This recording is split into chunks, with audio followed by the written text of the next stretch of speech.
Selamat datang di Garut Voice, suara milenial dan Gen Z-nya orang Garut. Sekarang kita ada tamu spesial nih. Kita spill dulu nih, apa aja kegiatan yang dilakukannya.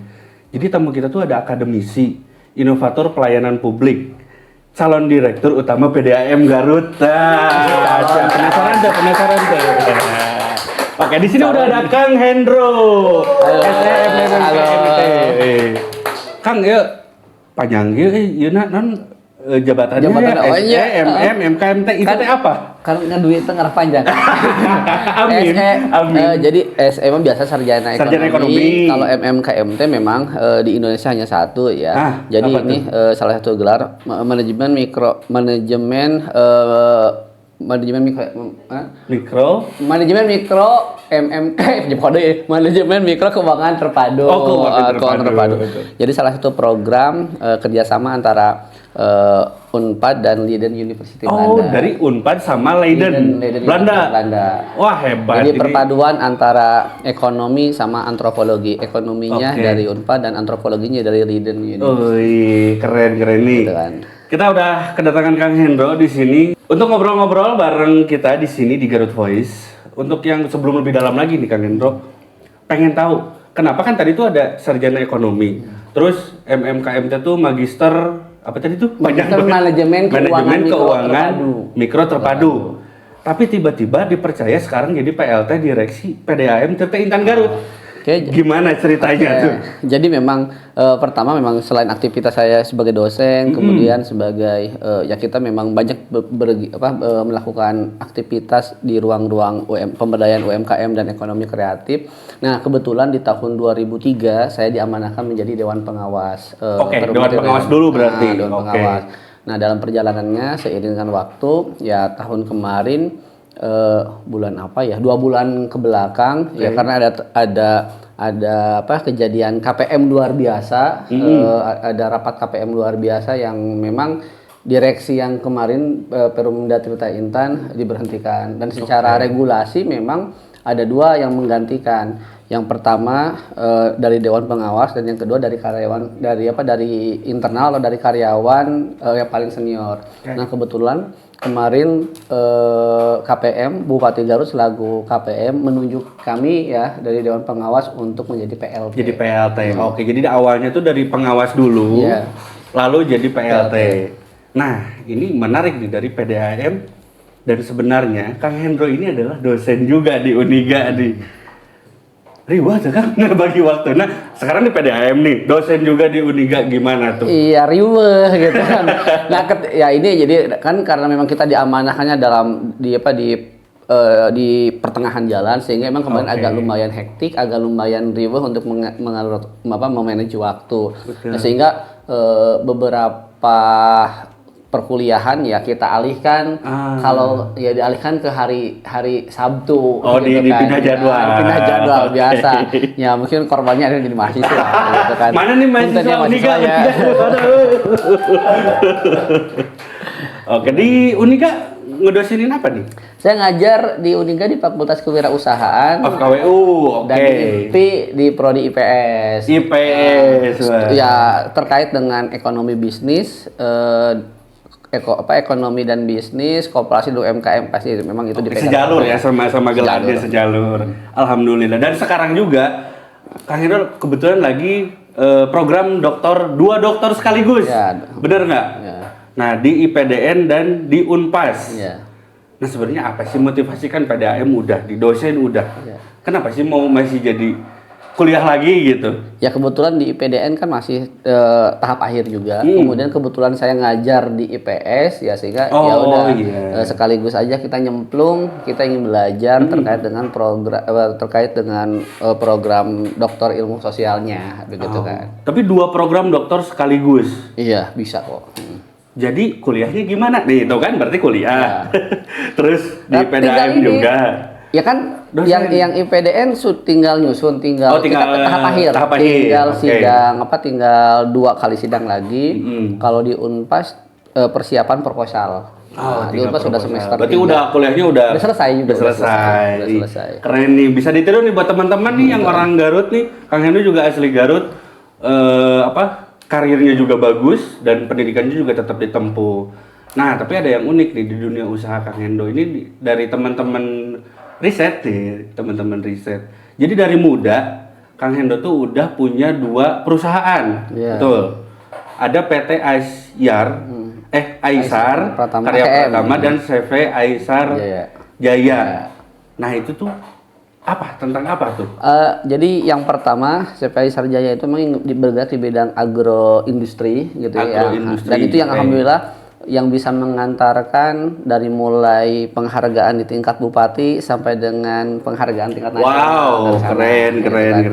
Kalau misalkan PT AKP itu bergerak di bidang konstruksi, tapi memang saya lebih banyak ke konstruksi yang swasta ya, non pemerintah gitu kan. Tadi yang pertama tuh agroindustri. Agroindustri berarti pertanian. Ya, pertanian. Nah, jadi pertama saya dulu PNS, pegawai neangan suung. Suung di kebun ya. Jadi memang core bisnisnya memang kita fokus ke jualan, bukan jualan hasil panennya ya, tapi kita fokus kepada jualan bibitnya. Jadi dan alhamdulillah pada saat itu kita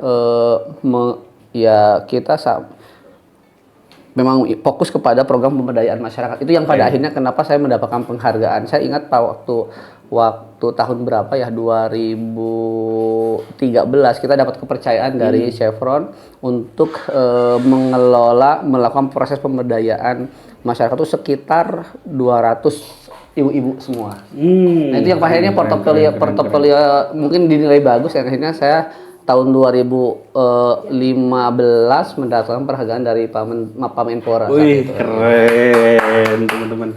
Nah, untuk agribisnis nih berarti kan ini akan di bidang yang berbeda nih.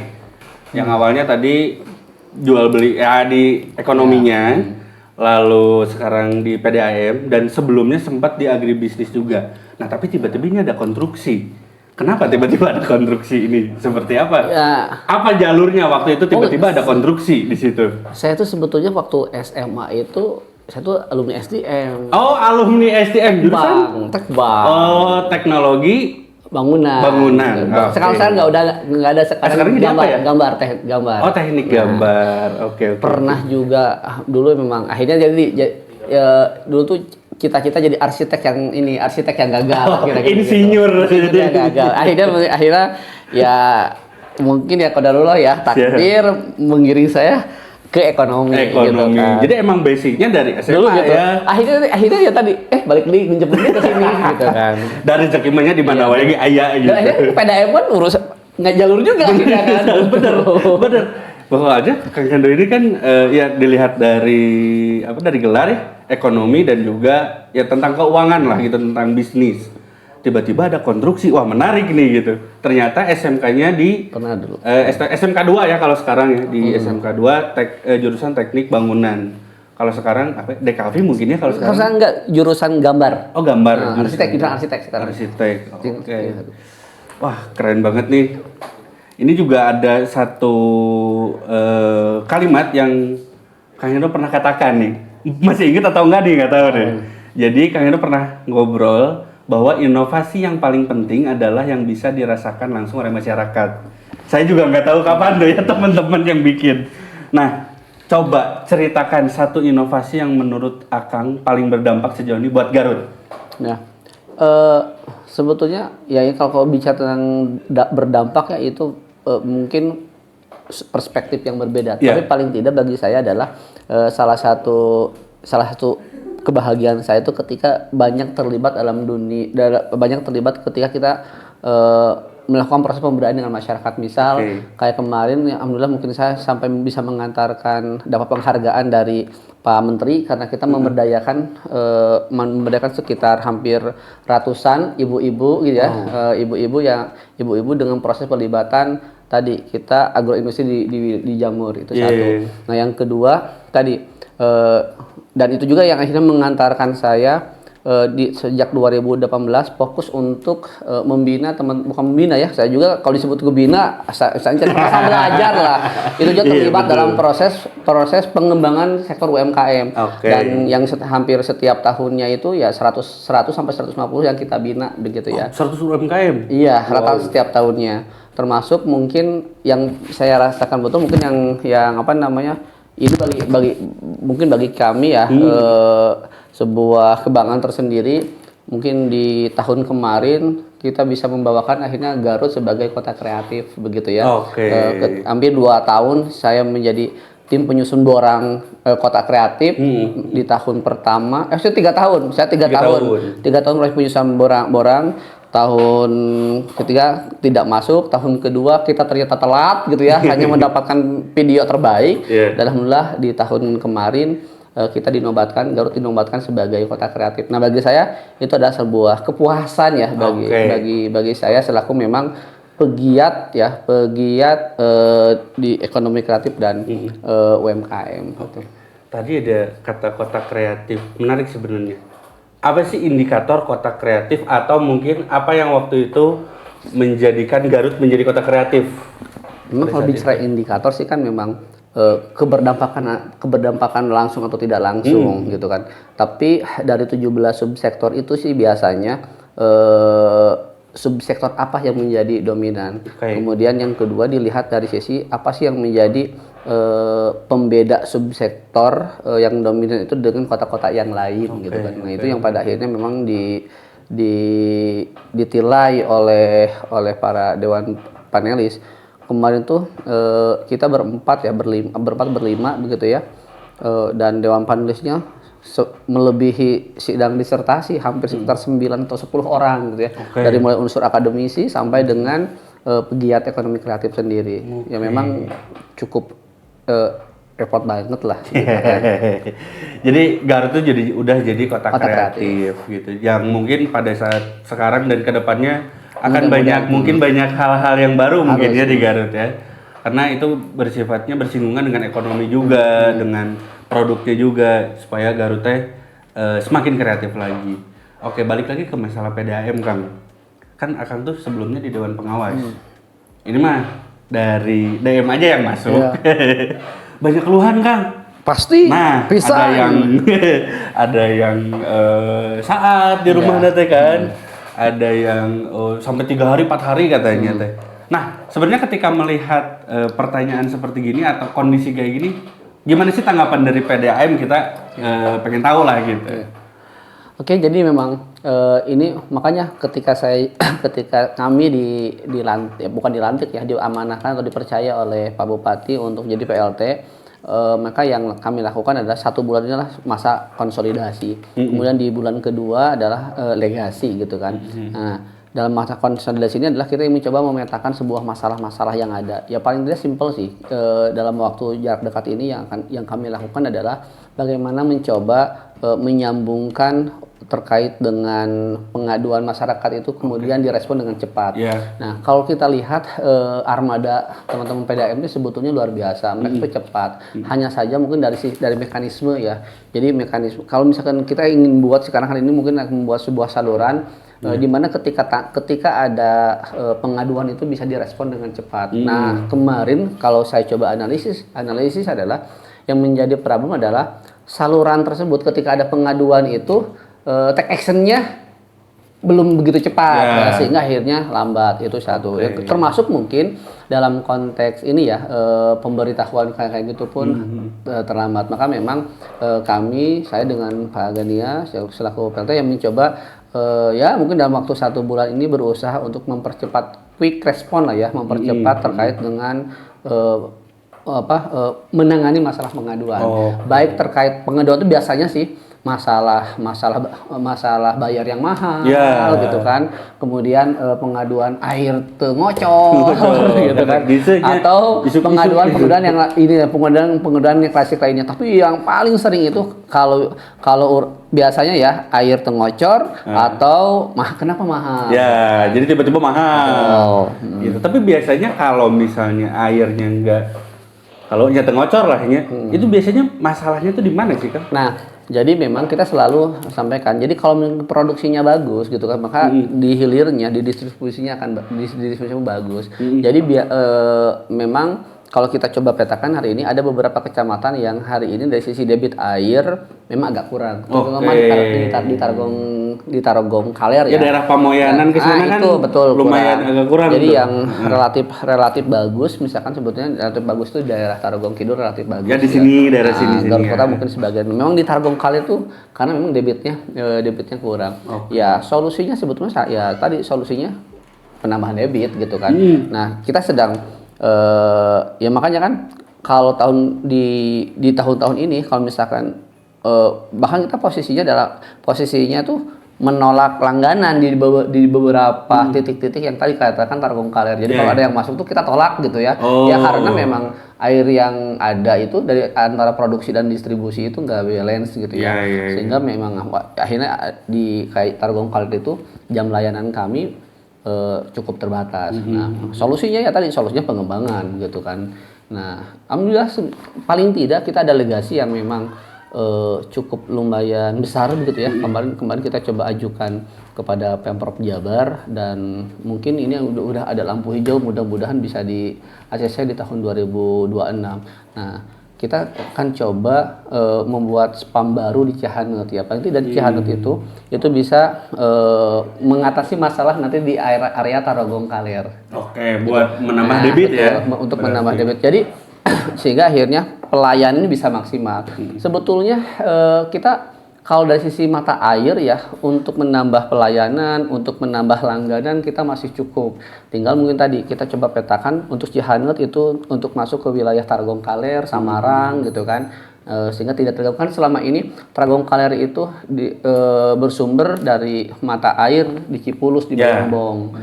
Itu kan ada Garut Kota, ada Tarogong Kidul, Tarogong Kaler. Kalau kita sudah mulai ada Cihanut, Tarogong Kaler fokus di situ, akhirnya kan tadi debitnya lancar. Betul. Kemudian kita pun bisa pengembang hari ini misalkan kita ada Cibolerang yang belum dimaksimalkan.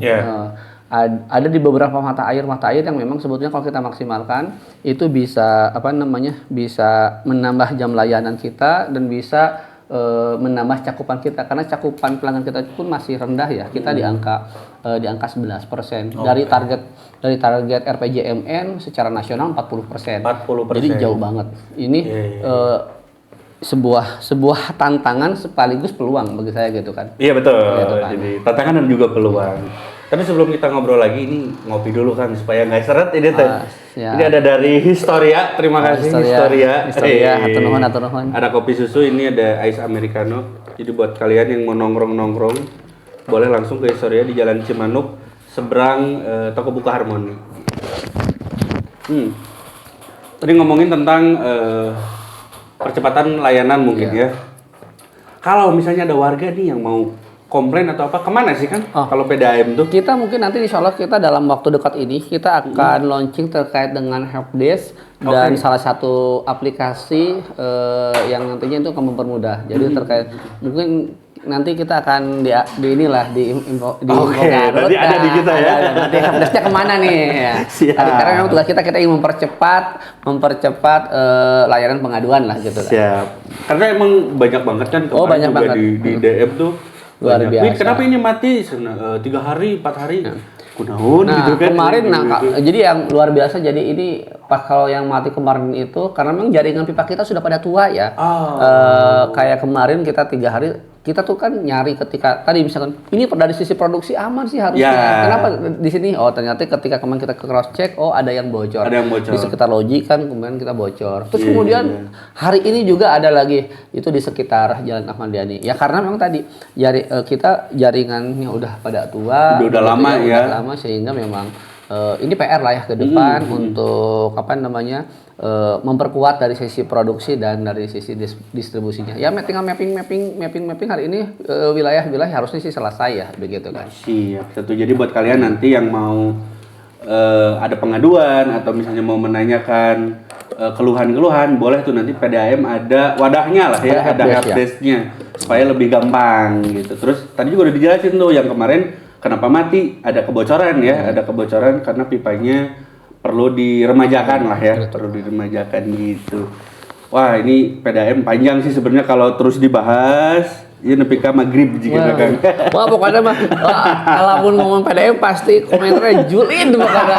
Tapi memang wajar ya. Justru kan karena bagaimanapun PDAM itu saya sering sampaikan kepada teman-teman baik di karyawan pusat ataupun di setiap cabang-cabang bahwa ruh kita adalah public services, bahwa ruh kita adalah pelayan kepada masyarakat. Betul. Jadi mau tidak mau teman-teman yang berjibaku langsung ke lapangan harus jadi ambasadornya gitu ya, brand ambasadornya PDAM, membangun sebuah brand image. Sebetulnya gini, ketika hari ini misalkan banyak keluhan-keluhan, kalau kita gercep datang ke sana dengan cepat, misalkan meskipun tidak tuntas 100% penanganannya, masyarakat akan cukup puas. Tapi gitu ada respon dulu, ada respon, gitu, langsung datang gitu kan.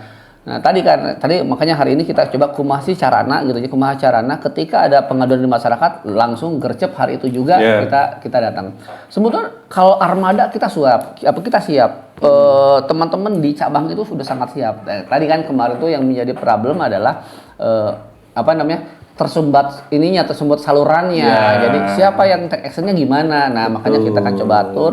Kalau ada yang masuk nanti kita dipalidasi di mana langsung hari itu juga kita datang ke sana. Dan kemarin juga sempat ada kontennya kita naikin karena dari masyarakat juga kan ada betul. Jadi luar biasa. Gitu. Kayak besok nih Jumat, Sabtu, Minggu kan itu long weekend ya. Teman-teman itu nggak libur. Jadi kalau misalkan makanya saya salut kepada teman-teman yang teman-teman di cabang gitu kan. Mereka tuh bergerak siang malam gitu kan. Ya makanya kemarin ketika waktu bocor pun ya saya sampai jam 11 malam stay di sana. Wow. Begitu kan. Tuh, lihat. Jadi teman-teman dari PDAM juga selalu mengusahakannya yang terbaik untuk biar kalian di rumah bisa ngumbah piring ya, bisa geger gitu. Ulah sampai itu mandi gitu kan. Ulah depikat mandi atau mandinya di masjid gitu. Oke, kita agak geser dulu nih dari PDAM.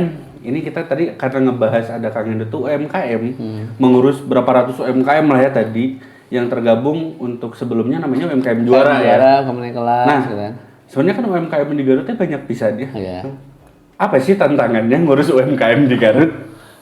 Paling besar itu mindset. Gimana mindset?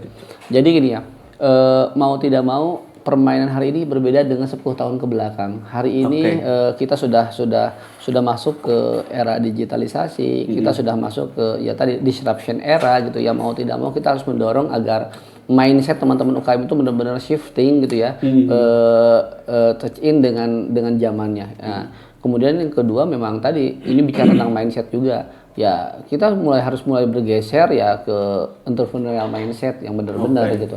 Nah saya yakin kalau dari sisi mindset sudah selesai itu bisa luar biasa teman-teman itu. Tapi yang paling susah itu sebetulnya kan membangun mindset. Misal gini, mindset kita ngelola uang 1 juta dengan mindset ngelola uang 1 miliar itu berbeda. Maka kita harus rubah dulu mindset itunya. Jadi ulah ngomong dulu 1 miliar kalau misalkan dia belum bisa mengelola uang 1 juta, uang puluhan juta. Kalau kita udah nih karena memang berbeda mindset itu, maka memang kita ingin dorong ada ya percepatan ke entrepreneurial mindset begitu kan. Itu sih yang paling fundamental. Kalau urusan skill dan yang lainnya kan sebenarnya sambil berjalan, yang ngikutin lah ya. Yang paling fundamental sebetulnya mindset ya. Oke, nah, kan apalagi kalau misalkan teman-teman UMKM kadang gini, ketika kita ada program misalnya program UMKM yang dari pemerintah baik provinsi ataupun kabupaten Garut, terkesan kan gini, ini kan bicara mindset. Oh ada program tuh pasti dana hibah yang misalnya uang duduk. Nah kayak gitu kan itu harus mulai kita coba hilangkan. Kita datang ke sini, kita belajar bareng-bareng, kita coba memperkuat skill kita, menambah jaringan kita, networking kita gitu kan. Nah itu yang paling penting. Tapi kan itu tidak sedikit ya yang mindsetnya, wah ya program orientasinya adalah menang dadang hibah enggak kan gitu. Nah itu yang paling sulit. Itu yang paling sulit bagaimana membangun mindset ya entrepreneurial mindset gitu. Oke, jadi sekilas mungkin berarti untuk UMKM supaya menjadi mandiri mungkin ya. Betul. Nah, kalau menurut Kang Hendro nih untuk berarti kemarin di UMKM Juara berapa tahun tuh Kang Hendro tuh? Terakhir ya tahun ini enggak. Terakhir tahun berarti 5 tahun. 2018 sampai 2024 Ya tahun ini Nah, saya tuh, nanti ada di sini ya berapa tahun ya diedit ya. Nah, selama itu berarti menurut Kang Hendro nih sudah ada perubahan berapa persen sih dari waktu zaman awal sampai hari ini lah di UMKM? Kalau perubahan nggak, yang jelas memang ketika kita keterlibatan saya dengan UKM sebetulnya tidak hanya bagaimana saya membersamai dengan teman-teman UMKM, tapi justru bagi saya itu belajar juga. Saya bisa belajar ketika saya kunjungan, belajar di UMKM A, B, C. Ada sebuah keunikan tersendiri.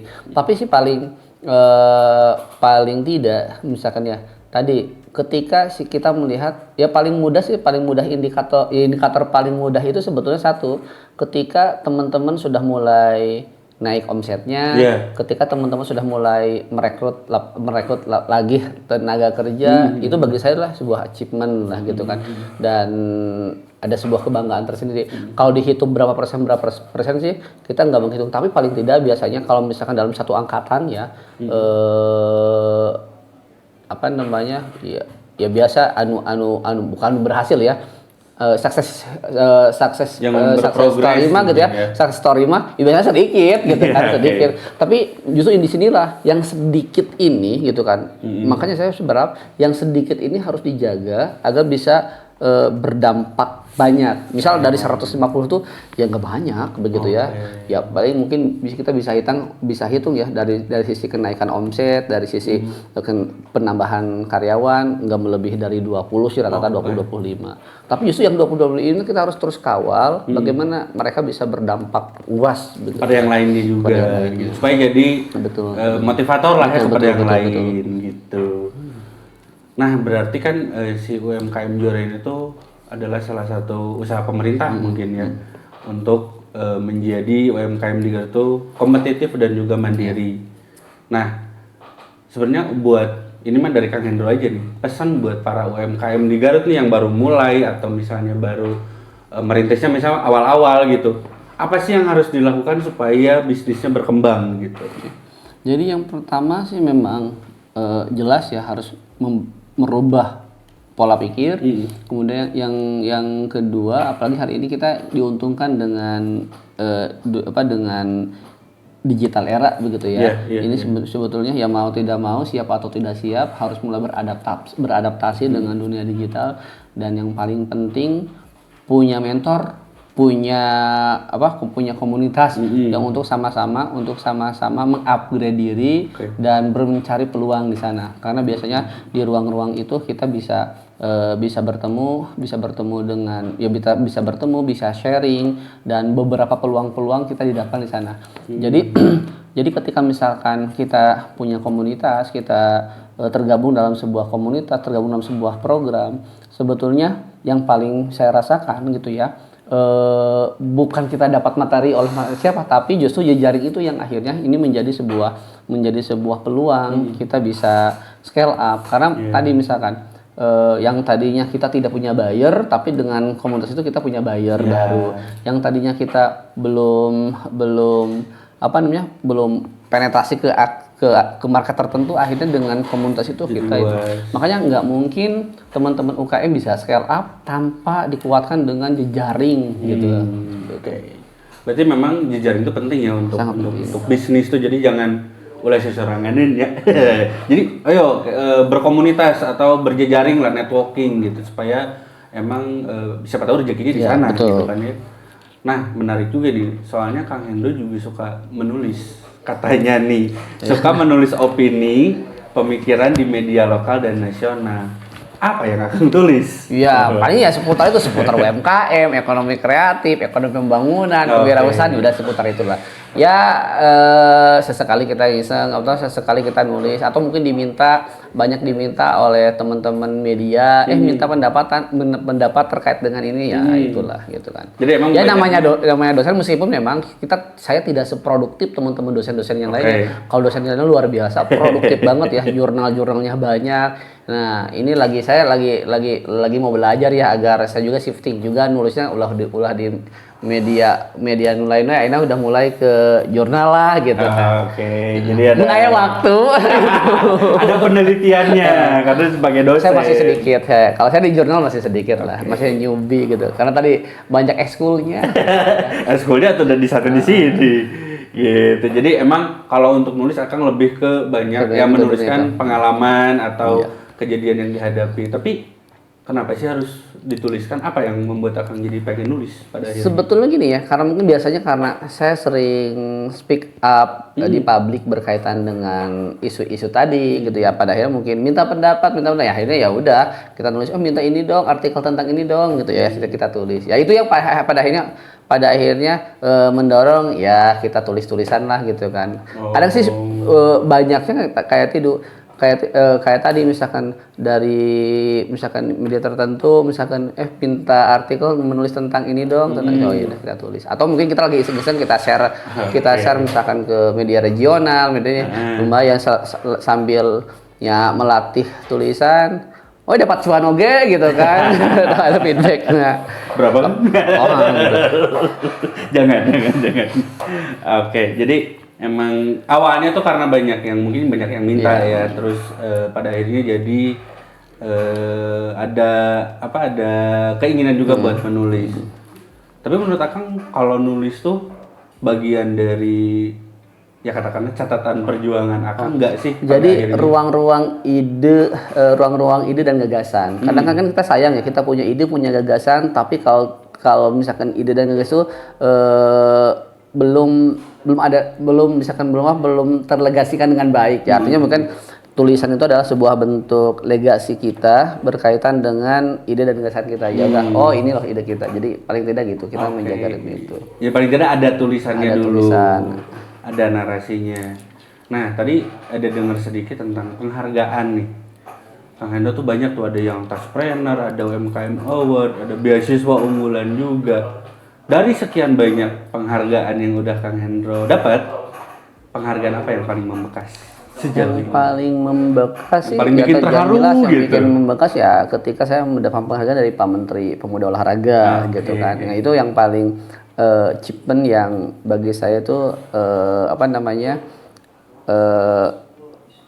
cukup lumayan paling bergengsi ya di antara penghargaan lainnya. Karena kita memang tadi se-Indonesia kita se-Indonesia yang teman-teman yang lain cukup lumayan kompetitif gitu, tapi alhamdulillah gitu ya kita dari Garut gitu kan ya kita bisa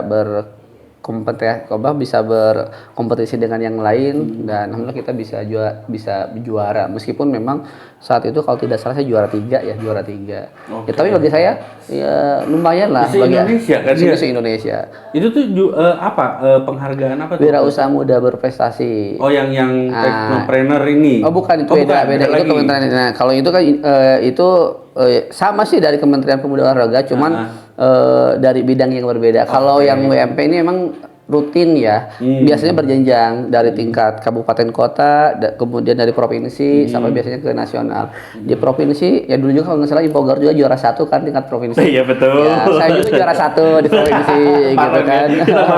Gitu kan. Jadi kita juara 1. Jadi 2014 saya juara 1 Wirausaha Muda Pemula tingkat Jawa Barat. Kemudian 2013 pokoknya dari Jabar dulu baru kita naik, alhamdulillah kita juara 3 untuk tingkat nasional gitu kan. Oke. Jadi memang yang paling membekas adalah penghargaan karena langsung menteri gitu. Termasuk dari sana saya bisa karpet merah ya, dapatkan beasiswa unggulan. Jadi tanpa tes. Oh, beasiswa kemana? Yang mana? Waktu saya dapat beasiswa di S2. Oke, S2 di Garut, Bandung. Oke. Wah, keren udah dapat penghargaan, dapat beasiswa lagi. Pak Menteri saya mau dong. Karena tanpa tes tuh. Jadi sertifikat lumayan. Oke. Nah, Kang Hendro itu kan banyak bergerak aktif lah di lini akademis, usaha, pelayanan publik di PDAM. Ya apalagi sekarang lagi mencalonkan nih ya Direktur Utama PDAM Tirta Intan Garut. Nah, visi Kang Hendro untuk masa depan Garut 5-10 tahun ke depan itu apa? Dari lini yang Kang Hendro sekarang jalanin ya? Jadi untuk proses pencalonan ya kebetulan saya udah selesai per hari kemarin gitu ya. Karena saya tidak masuk ke tahap selanjutnya gitu ya. Meskipun luar biasa kemarin kata panelis tuh ini visi yang paling keren gitu kan. Jadi saya tuh kemarin tadi sebelum visi tentang saya ya gitu. Jadi kemarin saya ingin cuma membawakan PDAM itu menjadi top 10 besar menjadi PDAM menengah di tahun 2030. Kenapa 10 besar? Per tahun 2023 kita itu kalau bicara tentang ranking kinerja PDAM kita di angka 24. Artinya nggak muluk-muluk kalau misalkan 2030 harusnya PDAM bisa di angka 10 top 10. Tapi skala PDAM menengah karena kita masuk PDAM Garut itu skala menengah. Jadi ada 3 skala ya, skala besar dengan pelanggan di atas 100.000, kalau skala menengah dengan pelanggan 50 sampai dengan 100.000. Kita tuh pelanggan di angka 62.000. Nah, kalau skala kecil 1 sampai dengan 50.000. Ya, jadi saya ingin mendorong agar bisa bertransformasi begitu ya. PDAM Garut itu bisa menjadi top 10 gitu kan. Nah, adapun berkaitan dengan tadi ya visi misi kehidupan ya saya cuma satu ya. Bagi saya itu karena saya sudah terbiasa di ruang-ruang publik begitu ya. Makanya kemarin itu yang mendorong, termasuk kemarin saya ditanya oleh teman-teman pansel gitu, oleh pansel, apa yang mendorong mengikuti prosesi pencalonan direksi tadi.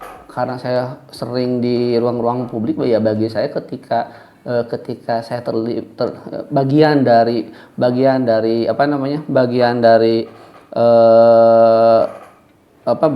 proses pelayanan masyarakat dan kemudian saya terlibat dan di sana saya punya legasi yang akhirnya tadi mengantarkan gitu kan. Sebenarnya tadi yang membawa itu, yang mendorong itu ketika saya bisa mengantarkan sebuah capaian tertinggi. Kayak PDAM kan tidak hanya sekedar BUMD, tapi tadi saya sampaikan ruhnya itu adalah ruh pelayanan publik. Ketika saya bisa mengantarkan menjadi top 10, wah itu bagi saya adalah achievement tersendiri. Kepuasan tersendiri juga ya, selain kepuasan masyarakat. Makanya kan ketika ditanya ya bagi saya itu tadi, saya ingin ada legasi yang jelas untuk saya, untuk keluarga, ya agar masyarakat bisa mengenang saya dan keluarga. Gitu. Mulia sekali Kak Hendro ini.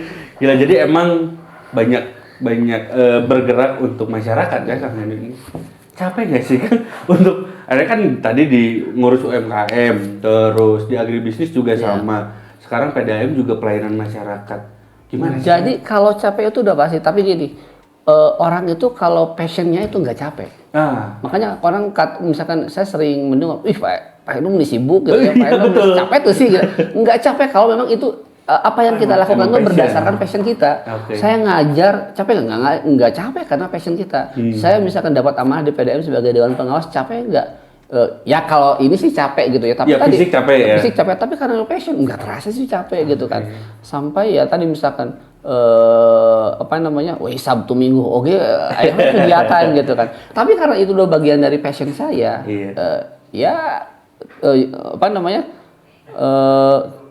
kita ngalir aja. Jadi kata orang-orang, energinya tuh beak-beak gitu. Ini tips teman-teman. Jadi misalkan, apalagi kalau Genji ya, katanya Genji itu benar-benar dikit-dikit mental health, dikit-dikit. Kalau misalkan ada pressure tinggi, ada pressure, langsung down. Ini toksik nih, ini lingkungan toksik. Wah ini kerjaan toksik, ini kerjaan toksik banget. Aku keluar gitu. Nah. Satu gitu kan, perkuat passion kita. Jadi saya yakin secapek apapun kita, ketika memang kerjaan itulah bagian dari passion kita, selalu kita punya energi yang cukup tinggi begitu kan. Jadi sampai keluarga, sampai ke istri saya tuh sulit melihat jadwal saya itu yang kosong tuh hari apa nggak tahu gitu. Semua kalendernya hitam, nggak ada merah. Kadang merah semuanya, kadang hitam semuanya kan gitu. Tapi yang jelas memang pun hari ini misalkan sesibuk apapun saya bisa tanya dulu, mungkin ini juga bisa tanya ke anak-anak saya. Yang sering antar jemput anak tuh ya saya. Benar. Sesibuk apapun itu, bonding dengan keluarga itu utama. Nah, tadi kan nganter anak juga nih. Nganter anak. Nah, caranya gimana nih untuk work life balance nih antara pekerjaan, kegiatan, kan passion juga ya nggak mungkin ditinggalin. Sama keluarga, gimana keluarga nih? Kan tuh makanya ada skala prioritas. Jadi prioritas pertama udah pasti keluarga dong. Keluarga. Baru setelah itu kita masuk ke prioritas yang lainnya. Nah, jadi misalkan tadi saya punya jadwal khusus quality time dengan anak-anak, dengan keluarga. Pagi-pagi malah kalau memang dulu sebelum saya jadi PLT sih antar jemput pulang sama saya. Tapi setelah saya PLT ya paling antar aja. Pulangnya nanti sama istri gantian karena memang kita harus mengatur waktu. Tapi saya selalu berusaha menyempatkan kita selesai sampai sebelum maghrib, karena untuk maghrib sampai dengan jam 8 itu adalah waktu saya dengan anak-anak. Dengan keluarga. Kalaupun ada meeting, ada yang lain, biasanya saya setelah jam 8 ke sana. Jadi jadwal saya dan keluarga itu biasanya jam 6 sampai jam 8, kemudian setelah subuh sampai ke sekolah. Jadi emang seharian tuh full dengan orang lain. Nah, dari maghrib tuh udah keluarga. Gitu. Sabtu Minggu gimana? Nah, Sabtu Minggu tergantung nanti schedule-nya gimana. Kadang kita dengan keluarga, ya kadang memang kalau misalkan ada aktivitas ya anak-anak sudah nggak motherless lah gitu kan, karena memang setiap hari mereka bersama dengan ayahnya kadang diantar juga, kadang diantar, kita ngobrol begitu kan. Jadi ya kedekatan kita cukup lumayan ini, bonding kita cukup kuat, makanya insya Allah lah nggak sampai fatherless lah. Keren. Ini buat Gen-Z tuh bisa ditiru nih. Yang tadi itu passion dulu. Passion kalian apa passion kalian? Ini. Jadi jangan sampai salah passion, main kayak jadi nggak males ngerjainnya gitu. Kadang ada titik jenuhnya gitu. Nah, tapi kalau Kang Hendro titik jenuhnya ada nggak sih? Ada nggak titik jenuh tiba-tiba aduh capek nih ngelakuin semuanya? Biasanya saya titik jenuh ketika achievement nggak tercapai. Justru kalau nggak tercapai baru titik jenuh. Jadi tapi kalau misalkan nggak titik jenuh, makanya nggak capek, kata ibu masih nggak capek. Jadi karena apa ya? Jadi saya tuh suka belajar, suka tantangan. Jadi kalau misalkan ternyata nggak achievement, udah mulai itu ya energinya udah mulai low gitu kan. Tapi kalau ini mah kita terus ngapain? Gitu kalau kan. Titik jenuh mulai datang nggak achieve tuh ngapain pada akhirnya? Keluarga. Nggak kemana-mana, kita habiskan dengan keluarga gitu kan. Biar refresh lagi. Nah, kalau misalnya akan dikasih kesempatan nih untuk membuat sebuah kebijakan di Garut, apapun itulah bidangnya. Ya mau yang bidang Akang sekarang kerjain juga nggak apa-apa. Apa yang akan Akang usulkan untuk kebijakan baru? Misalnya dikasih panjang atau satu aja. Salah satu yang paling besar ya untuk bisa nantinya merubah apapun itulah. Karena gini ya, saya sih karena mungkin saya hari ini diamanahkan di PDAM, yang paling tidak gini, ada satu hal yang mungkin siapapun nanti direksinya, karena mungkin saya bukan direksi ya, karena tadi udah gagal pentahapannya. Ini harus disambut oleh teman-teman direksi terkait dengan penetrasi pelanggan. Kalau Kabupaten Garut ini kita lihat hampir 97 postur pelanggan kita itu rumah tangga, nggak penetrasi ke industrinya sedikit. Nah, kalau kita lihat hari ini bagaimana misalkan kebijakan Kabupaten Garut di periode Pak Bupati Rudy Helmi dan dilanjutkan dengan Pak Syakur Sarma Bu Putri gitu kan. Kan ini lebih ke arah bagaimana Garut bergeser menjadi sebuah kawasan industri. Di sana ada 5 kecamatan yang memang prototipe untuk kawasan industri. Ada sekitar 100 hektar apa 200 hektar ya untuk dipersiapkan menjadi kawasan industri. Nah, di sini bagaimana PDAM harus hadir menyambut kebijakan tersebut. Nah, sehingga ini akan berdampak kepada selain cakupan tadi, berdampak kepada optimalisasi kontribusi berupa PAD yang besar kepada pemerintah daerah. Jadi misalkan misal di Kabupaten Tangerang, Kabupaten Karawang gitu ya. Kabupaten Tangerang misalnya, saya pernah melakukan sebuah kunjungan di Kabupaten Tangerang, hampir 15 tahun tidak ada penyesuaian tarif. Kenapa? Karena 40%-nya tuh memang pelanggannya industri. Oh, ya banyak pabrik ya. Karena banyak pabrik. Ya. Satu industri itu bisa berbanding dengan ribuan pelanggan. Artinya, kayak kalau industrinya besar, ya tadi kita ini bisa mensubsidi kepada pelanggan. Hari ini misalkan kenapa sih tahun 2023 PDAM Garut itu harus penyesuaian tarif atau bahasa lain naik tarif gitu kan. Ini bahasa halusnya tuh penyesuaian tarif gitu kan. Ya karena kalau tidak penyesuaian tarif kita terancam bangkrut. Kita harus FCR ya, atau full cost recovery gitu ya. Artinya memang untuk mengcover biaya operasional, kalau misalnya kemarin tidak tidak naik memang akan berdampak kepada tingkat kesehatan perusahaan. Tapi nanti seiring dengan bertambahnya pelanggan, ini juga akan mempersehat begitu kan. Ya, saya sih berharap 2-3 tahun ke depan jangan dulu naik karena sekarang postur kita sudah sangat aman gitu ya. Kita fokus kepada pengembangan spam yang ada, cari langganan yang baru, dan tadi kita harus mulai penetrasi di wilayah industri. Jadi biar ketutup ya. Iya, gitu kan. Industri cukup besar. Jadi memang investasi pengembangan spamnya sudah mulai berpikir bagaimana kita B2B dengan industri gitu kan. Sekarang yang existing hari ini pun kemarin kita berdiskusi dengan teman-teman di industri itu kan rata-rata permintaan per kubikasinya cukup lumayan besar. Misal hari ini yang existing kita belum, ya Ciplas itu tuh luar biasa berbanding dengan ratusan ini itu Ciplas. Belum kalau industri itu bisa berbanding dengan ribuan. Nah, makanya ini mungkin kita berharap di sinilah misalkan mumpung hari ini Garut sedang menyiapkan kawasan industrinya, bergandeng tangan dengan pemerintah daerah harus. Jadi kalau kayak di Tangerang tadi ya, kalau misalnya PDAM bisa masuk industri, itu bisa menutup berapa betul. Wow, sangat-sangat mind blowing karena saya awam banget gitu ya di dunia perairan gitu. Jadi karena mungkin setiap hari banyak nerima keluhan aja. Terus sebenarnya apa sih gitu? Ternyata memang masalahnya juga cukup kompleks ya. Ada dari debit airnya, ada dari alatnya, dan juga dari sistemnya juga. Makanya itu kalau misalnya Kang Hendro diberikan kebijakan, ya pengennya ke situ ya. Masih muda. Masih ada masih muda kalem. Siap. Wah, nggak kerasa ini udah terakhir aja nih. Terakhir nih dari saya untuk Kang Hendro, pesan buat generasi muda Garut. Yang pertama adalah selalu mengasah skill kita, mengasah skill. Jangan fokus kepada apa yang hari ini kita garap gitu ya. Misalkan teman-teman kuliah di jurusan A, B, C, jadi jangan puas di sana, tapi terus asah skill kita sesuai dengan kebutuhan hari ini begitu kan. Jadi yang kedua tadi, ini berkaitan dengan masalah skill juga, kita harus tahu dunia ini bergeser kemana. Maka skill itu yang harus kita cari gitu kan. Dan yang ketiga ya tadi harus selalu memperkuat passion kita untuk